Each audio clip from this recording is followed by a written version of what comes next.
Assalamu alaikum достор. Бүгін A класының стартерін шештік. Ошол кандай чечилет?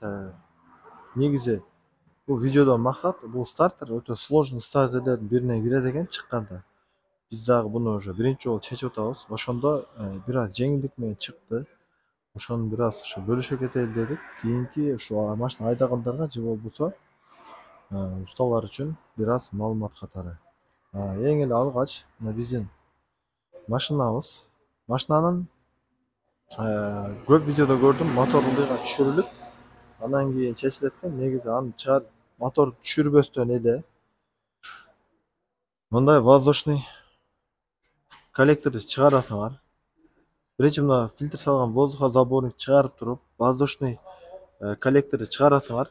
Воздушный коллекторду чыгарганда бунун артында бул жерде мындай бир турба бар, пластмассовый. Бул турбаны болттарын чечип, нар жактан мынакей өйдө көздөй көтөрүлөт. Астында сальник сыяктуу болуп турбайбы? Артында дагы бир болт бар. Артында бир болт, астында бир болт. Эки болт бар. Мынакей артындагы болту мына көрүнбөй атат, мынакей жакшы көрүнбөй атат да, мынакей. Ошону чечесиңер. Бул пластмасса назик чирип калган. Буну чыгарасыңар. Мына бул жерде дагы бир заслонка сыяктуу нерсеси бар. Каяка калды? Ошондо чечесиңер. Короче, могул жерде турат ал. Мынакей. Бул термостат турган идиш экен. Ушуну чыгарасыңар. Анан бул жакта доступу стартерди чыгарганча, стартер бошотуп туруп, артка тартасыңар, бери көздөй сүрүйсүңөр. Стартердин болттары болсо, мондай болт болот. Стартерде мынандай болуп турат тугандар. Звездочка 40 окшойт. 40-45. Ушундай болуп турат, мына узун.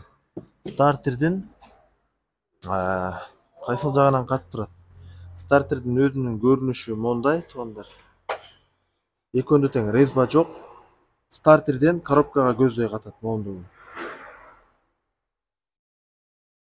То есть мондай стартер турган болсо, кармап тур. Стартер турган болсо, мындайынан турат, болт могул жактан коробкага карап мондайынан катат, экөө тең. Т40 бекен? Т40 менен чыгат. Өзү каратышкалы болот, аркага бир аз тартып туруп алдыга чыгарып аласыңар. Бул Audi, Mercedes A80 деген.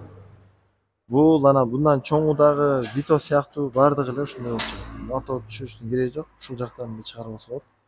Мотор түшүргөн чакта дагы бул жакта доступ болбой кыйнайт. Ошон үчүн эчтекени чыгарбай эле моторду ушул жерден эле чыгарып алсаңар болот.